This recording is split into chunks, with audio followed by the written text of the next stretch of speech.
এ বাণী সকলের নয় শুধু মুমিনের, যারাই চলবে মেনে ফল পাবে কোরআনের। এ বাণী সকলের নয় শুধু মুমিনের, যারাই চলবে মেনে ফল পাবে কোরআনের। ঘরে বলো কিবা রাষ্ট্রে বলো, অশান্তি দূর করে শান্তি আনে। সমাধান সমাধান চাও যদি জীবনে মরণে, ফিরে যাও খুঁজে নাও চোখ রাখো কোরআনে। সমাধান। বামুনের ঘরের ছেলে কোরআন পড়বে, বলে বাবু তুমি কোরআন পড়তে পারো, কিন্তু কোরআন তুমি নাপাক অবস্থায় ছুঁইতে পারবে না। বলো, এই দেখো মাশাআল্লাহ সুবহানাল্লাহ। আচ্ছা, মঞ্জুর ভাই আর ইমদাদুল ভাই এখানে আছেন, একটু হাতে মুসাফা করে যান। আছেন এখানে? মঞ্জুর ভাই কই? হাত তুলে দেখান তো, কে আছেন মঞ্জুর ভাই? এই দেখো সুবহানাল্লাহ, আলহামদুলিল্লাহ। এখানে এসে গেছে। যাই হোক, ইমদাদুল ভাই আর মঞ্জুর ভাই। আচ্ছা, কত তোমার নামে কত হবে বল? করো না, গুনাহ হবে বাপ, আল্লাহ সব দেখতে পাচ্ছে শোনা। না না, এক কাজ করো, এ বাবা আসমানি কিতাব কয়টা? 4টা। আল্লাহ পাক কোটি কোটি ফেরেশতাদের মধ্য হইতে 4 জন ফেরেশতাকে আমার আল্লাহ প্রদান করেছেন। জিবরাইল ফেরেশতা, মিকাইল ফেরেশতা, ইসরাফিল ফেরেশতা, আজরাইল ফেরেশতা। তো 4 ফেরেশতার নামে 4000 টাকা করে দাও। যার ঘর মসজিদে দেবে বাপ, কত টাকা কত দিক দিয়ে চলে যায় বলো? হ্যাঁ, এখনই অসুখ বিসুখ হলে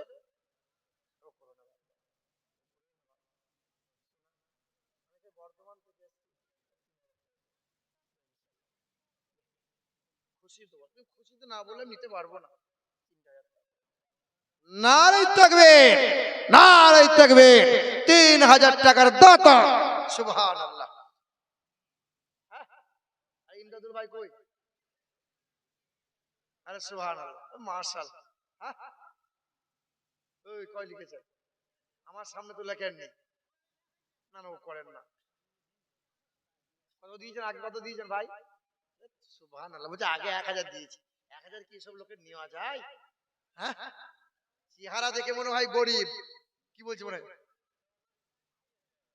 দেখো দেখি, স্ত্রী নিয়েও আবার পর্দা নিয়ে বলছে আমি। স্ত্রী যদি 1000 দেয় তো মরদকে 5000 দেওয়া লাগবে। মায়ের বেটি, তুমি তো স্ত্রী তার মা বাবার জন্য দিয়ে দিয়েছে, তুমি তোমার বাপ মায়ের জন্য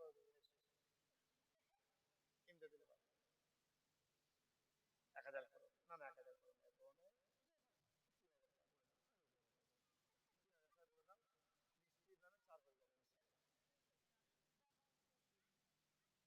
1000 স্ত্রী দিয়েছে, তোমার 1000 নাই, তোমার 2000। জোড়া করো। এ বাবা, জোড়া, ঘোড়া ঘুড়ি, মুরগা মুরগি, সাদা কালো, মিথ্যা সত্য, উঁচু নিচু, জান্নাত জাহান্নাম, নর নারী, স্বামী স্ত্রী, আল্লাহ সব জোড়া জোড়া করে। আল্লাহ সব জোড়া জোড়া করে। এই করেন না, না জোড়া করে দেন। 2000 টাকা, এই 2000 টাকা। এ খুশি আপনারা? 2000।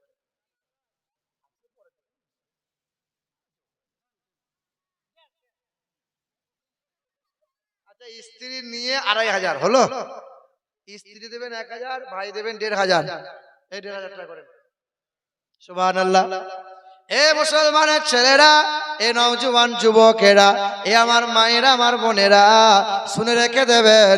ওই বামুন ঘরের ছেলেটা পিশাব করে পানি ব্যবহার করে আলিফ বেতে পড়তে লেগে গেল। আলিফ বাতা শুরু করে দিল, কোরআন পড়া শিখে নিল, কোরআনের অনুবাদ গুলো পড়ে, ঘরে বসে বসে কোরআন তেলাওয়াত করে, কোরআন তার হৃদয়ে জায়গা হয়ে যায়। ওই বামুন ঘরের ছেলেটা বাবা জানতে পেরে গেল, পাড়ার মানুষ কানাকানি শুরু করে দিল। বাবা ঘর থেকে ছেলেকে বার করে দিল। ছেলে বলে বাবা সব ছাড়বো, কিন্তু কোরআন আমি ছাড়বো না। জাগার পরশ পেয়ে পাথর হলো সোনা, সন্দেহ ভুল নাই তাগার একটি কোনা। জাগার পরশ পেয়ে পাথর হলো সোনা, সন্দেহ ভুল নাই তাগার একটি কোনা। এ যে এক বিপ্লব, পিছে ফেলে যত সব এগিয়ে চলে সে অগর পানে সমাধান। বামুন ঘরের ছেলে বলছে সব ছাড়বো কিন্তু কোরআন ছাড়বো না। গলার বইতে বাবার হাতে তুলে দিল। এই বামুন ঘরের ছেলেটা কোরআন বুকে নিয়ে কালেমা লা ইলাহা ইল্লাল্লাহু মুহাম্মাদুর রাসূলুল্লাহ কালেমা পড়ে নিল, ঈমান নিয়ে আসলো, নিজের নামটা পাল্টে দিল, নাম রেখে দিল শহীদুল ইসলাম। আর একটা বই লিখে দিয়ে গেল, বইটার নাম হলো বেদ পুরাণে আল্লাহ মুহাম্মদ। ওই যুবক নওজোয়ান বামুন ঘরের ছেলেটা কোরআন বুকে নিয়ে রিসার্চ করলো, মাথায় রাখলো টুপি, গালে সুন্নতি দাড়ি রেখে দিল, সুন্নতি পোশাকটা পরে নিল, 5 ওয়াক্ত নামাজি হয়ে গেল, তাহাজ্জুদের নামাজ পড়তে লেগে গেল। কাল বামুনের ছেলে ছিল, আজ জামানার একজন আল্লাহর প্রিয় বান্দা হয়ে গেল। আমরা পেরেছি? আমাদের ঘরের ছেলেরা চুল কাটে তো ভেড়ার মতো, চারিদিকটা চেঁচে নিচ্ছে আর মধ্যখানে গাছের মতো ঝুপড়ি করে রাখছে। প্যান্ট পোশাক পরে তো ইহুদিদের মতো, খাবার খাই তো গরু ছাগলের মতো। একজনাও তো নবীর তরিকা নবীর সুন্নত মানি আমরা? এ বাবাজির আমার, আগেকার সময় আমার বাপ দাদুরা জীবনে কোনোদিন এইরকম ছেঁড়া প্যান্ট পরে নাই। এখন ছেলেরা মেয়েরা সব ছেঁড়া প্যান্ট পরছে, এইখানে ছেঁড়া, পাচার কাছে ছেঁড়া, আর সামনের দিকে যদি ছেঁড়া হয় ওই প্যান্টের দাম বেশি। আবার কি বলছো বলো? কিছুদিন আগে নামাজ পড়ছি বুঝলেন, আর সামনে যে 25 বছরের ছেলে নামাজ পড়ছে, তো দেখছি এমন করে প্যান্ট নেমে গেছে যে পিছনে সুন্দরবনে ঘুরঘুরি দেখা যাচ্ছে। কথা বুঝতে পারছেন না? মানে হ্যাঁ, এইরকম প্যান্ট কেন যে অর্ধেক মাল নেমে যাচ্ছে? স্টাইল, এটা ডিজাইন এখনকার। হ্যাঁ, আগেকার মা খালারা এমন পোশাক পরতো উঁচু নিচু বোঝা যেত না, উঁচু নিচু বোঝা যেত না। আর এখনকার মেয়েরা এমন পোশাক পরছে, দেখ দেখ কি জিনিস, দেখ একবার। কি বলছে বলো? কিছু কিছু লোক বলছে জামানা খুব খারাপ গো। কি বলছে বলো? জামানা খুব খারাপ। জামানা খারাপ নয়, জামানা ঠিক আছে। আগের মতো শান্তি তো আর এখন পাওয়া যায় না, মানুষ সব পাল্টে গেছে, পাল্টাইনি জামানা। আগের মতো শান্তি তো আর এখন পাওয়া যায় না, মানুষ সব পাল্টে গেছে, পাল্টাইনি জামানা। জামানা ঠিকই আছে, মানুষ সব পাল্টে গেছে, মানুষ সব পাল্টে গেছে, জামানা ঠিকই আছে। চুলগুলো খাটো খাটো, প্যান্ট শার্ট আটো সাটো, সানগ্লাস চোখে তার যেন কোনো জমিদার, সুজোড়া পায়ে দিয়ে কাঁধে এক ব্যাগ নিয়ে, ঠোঁটে দিয়ে লিপস্টিক, হাসে শুধু ফিক ফিক। কাছে গিয়ে দেখি গাই এ তো পুরুষ মানুষ না, মাশাআল্লাহ দাঁড়িয়ে আছে মিশে জড়ি না। আগের মতো শান্তি তো আর এখন পাওয়া যায় না, মানুষগুলো পাল্টে গেছে, পাল্টাইনি জামানা। জামানা ঠিকই আছে, মানুষ সব পাল্টে গেছে, মানুষ সব পাল্টে গেছে, জামানা ঠিকই আছে। জামানা ঠিক আছে।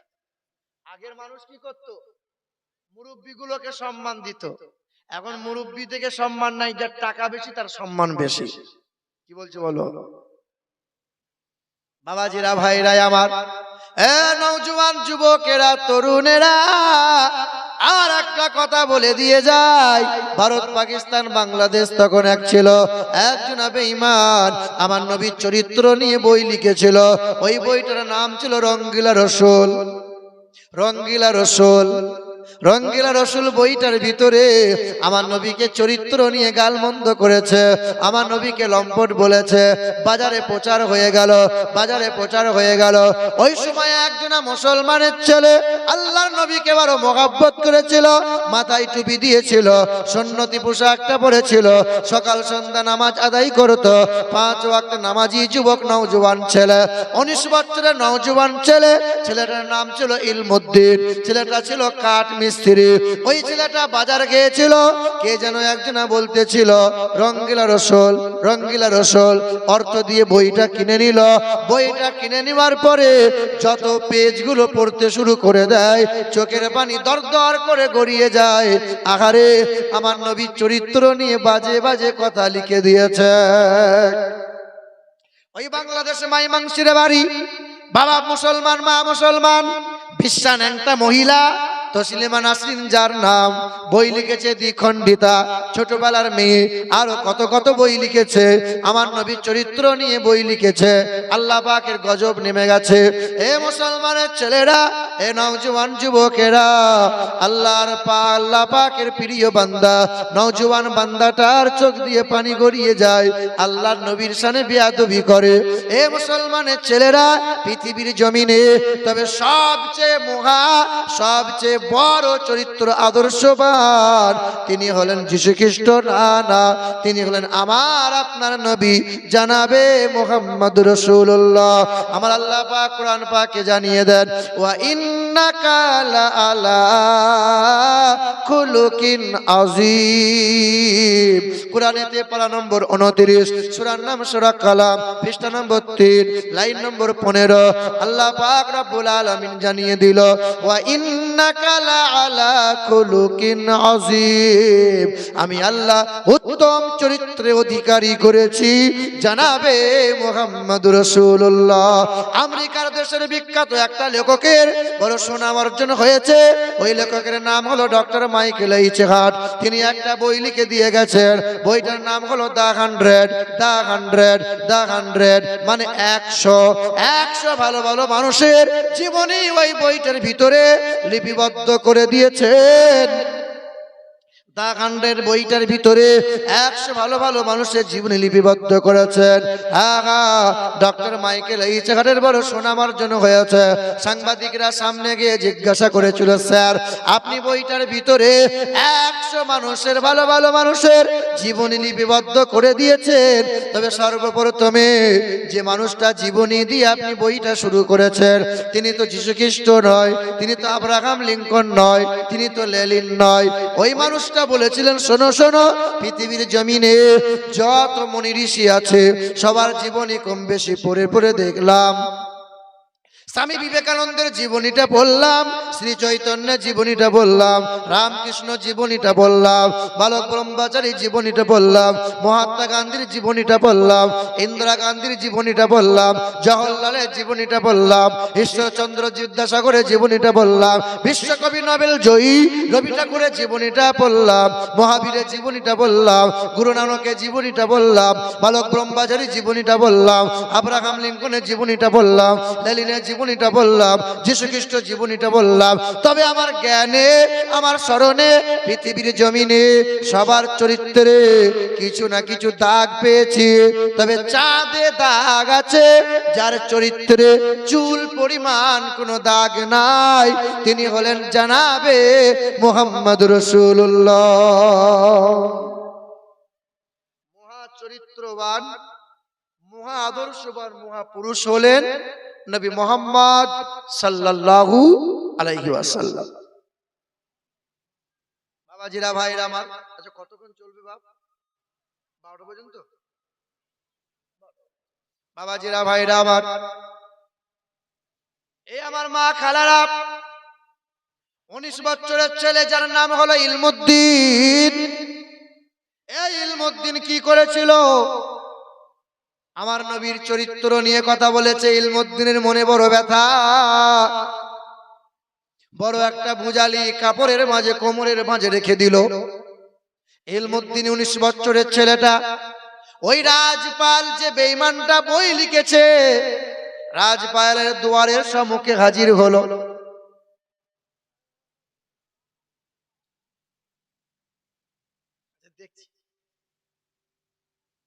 এ মুসলমানের ছেলেরা, এ নওজোয়ান যুবকেরা, খুব মনোযোগ সহকারে শুনি।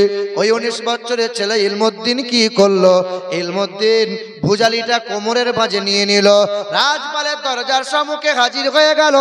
রাজপালকে ডাক দিল, রাজপাল সম্মুখে এলো, ওই ভুজালি দিয়ে রাজপালকে হত্যা করে দিল। রাজপাল যেমন হত্যা হয়ে গেল, ইলমুদ্দিন পাকড়াও হয়ে গেল, ইলমুদ্দিন জেলে বন্দী হয়ে গেল। ইলমুদ্দিন জেলে যেমন বন্দী হয়ে গেল, ইলমুদ্দিনকে কাঠগড়ায় তোলা হলো।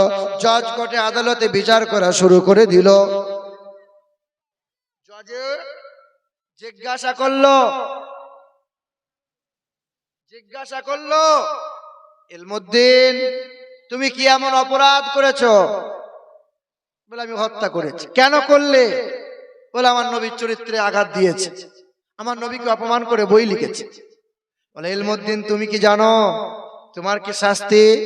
বলে আমি জানা, আমার জ্ঞানে, আমার স্বজ্ঞানে, আমি চৈতন্য অবস্থায় আমি রাজপালকে হত্যা করেছি।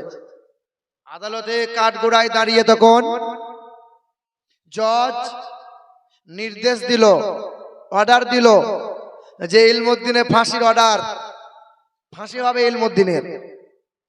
ইলমুদ্দিন ফাঁসি হবে, শেষ তামান্না কি বলো? তো ইলমুদ্দিন সেদিন বলেছিল ওই কোরআনটা নিয়ে এসো, যে কোরআন নবীর ওপর নাজিল হয়েছে, ওই কোরআনটা একবার বুকে নেব, একবার চুমা নেব, আর কোরআনটাকে বিদায় দিয়ে আমি নবীজির মহব্বতে শহীদ হয়ে যাব। ফাঁসির মঞ্চে ওঠানো হলো, কালো কাপড়টা পরিয়ে গলায় দড়ি দেওয়া হলো। জাল্লাদ টাইম পেয়ে গেল তো টান দিয়ে দিল, ইলমুদ্দিনের চেহারা ঝুলে গেল, মানে ইলমুদ্দিন ইন্তেকাল হয়ে গেল। ইলমুদ্দিনে গোসল দেয়া হলো, কাফন পরানো হলো, জানাজা হলো, ইলমুদ্দিনকে কবরস্থ করা হলো। মাস খানিক চলে গেল, বেশ 3 মাস পরে তখন সরকারের অনুমতি পেয়ে প্রশাসন কবর থেকে লাশ তুলে পোস্টমর্টম করবে। পোস্টমর্টম করবে বলে ইলমুদ্দিনের লাশ তোলা হলো। ইতিহাস সাক্ষ্য দেয় যে ইলমুদ্দিনের লাশ যেমন ছিল 3 মাস পরে তেমনই পাওয়া যায়। বলে সুবহানাল্লাহ। চামড়া খসে নাই, লোমগুলো উঠে যায় নাই, যেমন চেহারা তাজা তেমনই তাজা পাওয়া যায়। 4 ব্যক্তির দেহ কোনোদিন কবরে মরবে না, পুজবে না। কয় ব্যক্তির দেহ? কয় ব্যক্তির দেহ?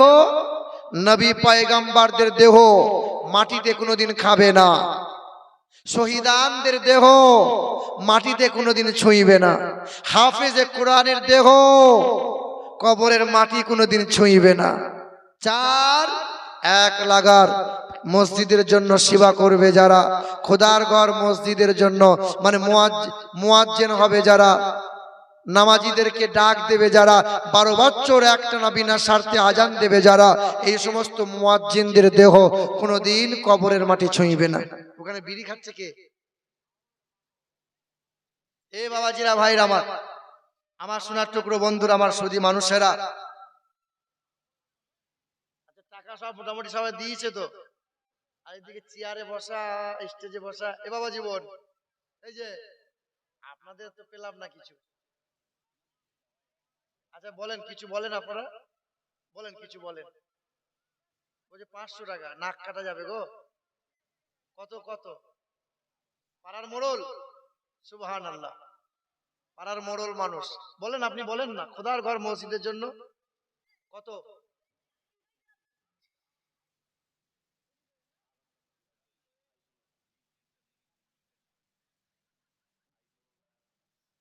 আজিজুল মোল্লা কে আছে? আপনাদের হ্যান্ডবিল গুলো কই? পোস্টার নাই। বাবাজিরা, ভাইরা আমার, আমার সোনার টুকরো বন্ধুরা, আমার সুধী মানুষেরা, তবে বেশি চাইবো না, আপনারা বসেন, আর মাত্র 10টা মিনিট ওয়াজ করে আপনাদেরকে কয়েকটা দোয়া আমি শিখিয়ে দেবো।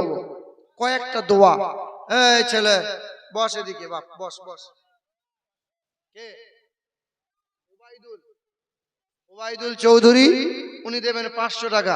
আল্লাহ পাক দানকে কবুল করুক, আল্লাহ তার খেতে খামারে বরকত দিক। আর আজিজুল ভাই কই? মোল্লা কে আছে? জালাল আবিদিন তো দিয়েছে। আয়নাল মন্ডল আছে এখানে? আয়নাল মন্ডল কই আছেন এখানে? আয়নাল সাহেব কই? একটু আসেন এখানে। আয়নাল সাহেব আছেন? তারপরে আলতাফ চৌধুরী কই এখানে আছেন? আছে আছে, একটু আসেন না, একটু আগে আসেন না। সবাই কম বেশি দিয়েছে, আপনারা তো মেন লোক, আপনারা অল্প স্বল্প কিছু না দিলে কি করে হবে বলেন? হবে ইনশাল্লাহ। আসেন না, আলতাফ ভাই আসেন, আয়নাল ভাই আসেন। আর হামিদুল ইসলাম কই? হামিদুল ভাই কই? খুব মনের মতো মানুষ, খুব ভালো মানুষ মাশাআল্লাহ। হামিদুল ভাই একটু এদিকে আগিয়ে আসেন, হবে ইনশাল্লাহ। একটু আসেন না, আসেন আসেন। আলতাফ ভাই আসেন, আয়নাল ভাই আসেন, হামিদুল ভাই আসেন। তারপরে মুজাম্মেল ভাই দিয়েছে। হ্যাঁ সবাই ভাই বলি, মমিন সকলে ভাই ভাই, জানেন না? আপনার ভাই আপনার কাছে থাকবে না, হাসরের ময়দানে আমি আপনার ভাই হব, জেনে রেখে দেবেন। মমিন সকলে ভাই। আমার একটা উস্তাদ ছিলেন, নিজের ছেলেকে ভাই বলতো। মাঝে মধ্যে জিজ্ঞাসা করতাম, হুজুর নিজের সন্তান এবং ছেলেদেরকে ছাত্রদেরকে ভাই বলেন কেন? বলে আমরা মুমিন সকলে ভাই, ভাই হয়েই দাঁড়াবো সকলে। হ্যাঁ পারবেন ইনশাআল্লাহ। হামিদুল সাহেব আছেন, আসবেন একটু, জোর করব না, নাম ডেকেছি, মন গেলে একটু আসেন। জোর করে দেওয়ার জিনিস নয়, আর জোর করে চেয়ে নেওয়ার জিনিস নয়, আর পকেট থেকে বার করার জিনিস নয়। আল্লাহ সব দেখতে পাচ্ছেন, কার কাছে কার পকেটে কেমন আছে, কে কেমন দেওয়ার ক্ষমতা আল্লাহ পাচ্ছেন কি পাচ্ছেন না? এখন যদি ছেলের অসুখ হয়, পেটে যন্ত্রণা হয়, আপনি বাপ হয়ে দৌড়ে চলে যাবেন, ডক্টর দেখাবেন, ডক্টর বলবে 2 লাখ টাকা খরচ পড়বে, আপনার ছেলের পেটের অপারেশন করা লাগবে। আপনার কাছে টাকা নাই, জমি জায়গা সোনা দানা বিক্রি করে ছেলের জন্য আপনি দেবেন। ছেলের জন্য বাপ মা ত্যাগ করলেন, বিবির জন্য বাপ মা ত্যাগ করলেন, ছেলে মেয়েদের জন্য সব কিছু নিয়ে সব সব সব জিনিসের মায়ায় পড়ে বাবা মাকে আলাদা করে দিলেন। ওই বাপ মাকে ভুলে যাবেন না। মুজাফফর মোল্লা 500 টাকা দিয়েছেন, আল্লাহ দানকে কবুল করুন। মাশাআল্লাহ, আলহামদুলিল্লাহ, আল্লাহু আকবার। এই মুসলমান সোনার টুকরো বন্ধুরা, আমার সুধী মানুষেরা, আল্লাহর নবী সাল্লাল্লাহু আলাইহি ওয়াসাল্লাম, আপনার অনেক আমল আছে।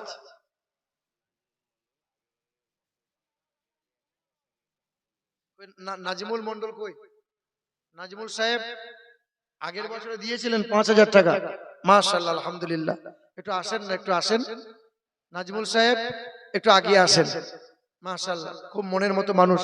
আগের বছরে বক্তার জন্য তিনি 5000 টাকা দিয়ে গেছেন, হ্যাঁ না? আজকেই দিয়েছে, তাই প্রথম বক্তাকে পরিশোধ করে দিয়েছেন, সুবহানাল্লাহ, মাশাআল্লাহ।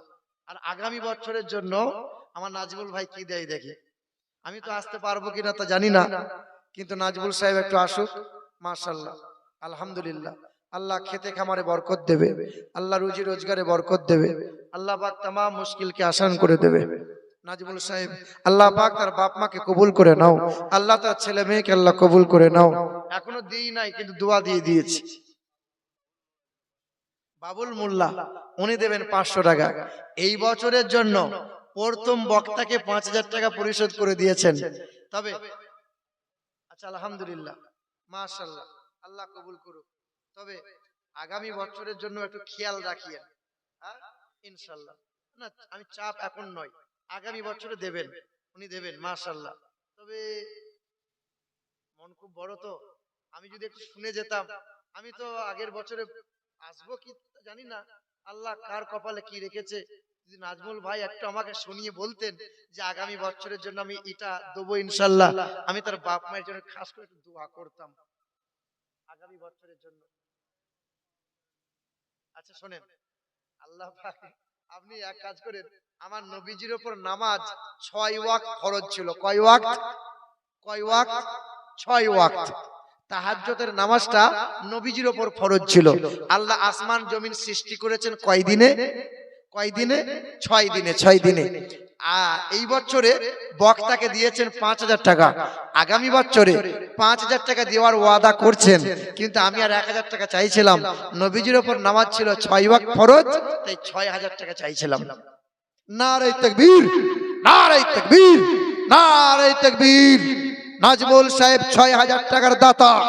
সুবহানাল্লাহ, আল্লাহ কবুল করুক। একটু সকলে হাতটা তুলি, আল্লাহুম্মা আমিন। আল্লাহ পাক রব্বুল আলামিন এমন করে 10 জন মানুষ 1,000 টাকা দিয়েছে। ও আল্লাহ পাক এমন করে সায়েন্সা দিয়েছে 7,000, মনোয়ার দিয়েছে 4,000, এমন করে 3,000, 2,000, 1,000 করে খাস করে আজকের ওয়াজের ময়দানে 5,000 টাকা দিয়ে দিয়েছে। আগামী বছরে 6,000 টাকা দেওয়ার ওয়াদা করেছে। আল্লাহ যে আশাতে যে নিয়তে করিয়াছে দান, আর পূর্ণ করে দিও খোদা মনেরই আরমান। ইজ্জত সম্মানে দিও দিও দুনিয়াতে, আর আরো সম্মানিত করো খোদা রোজ কিয়ামতে। আর মনের আশা পুরা করো ও গো বাড়ি তালা, আর পান করায় নবীর হাতে কাউসারের পিয়ালা। আল্লাহ পাক রব্বুল আলামিন দানকারীর দানকে কবুল করে নাও। আল্লাহ খেতে কামারে বরকত দাও, ছেলে মেয়েদের ভবিষ্যৎ তুমি উজ্জ্বল করে দাও। আল্লাহ পাক তার বাপ মাদের হায়াত বাড়িয়ে দাও, বাপ মাকে কবুল করে দাও। দাদু দাদি নানা নানি যারাই ইন্তেকাল হয়ে গেছে আল্লাহ তাদের কবরগুলো জান্নাতের বাগিচা বানিয়ে দাও। আমিন আমিন সুম্মা আমিন। আলহামদুলিল্লাহি রাব্বিল আলামিন।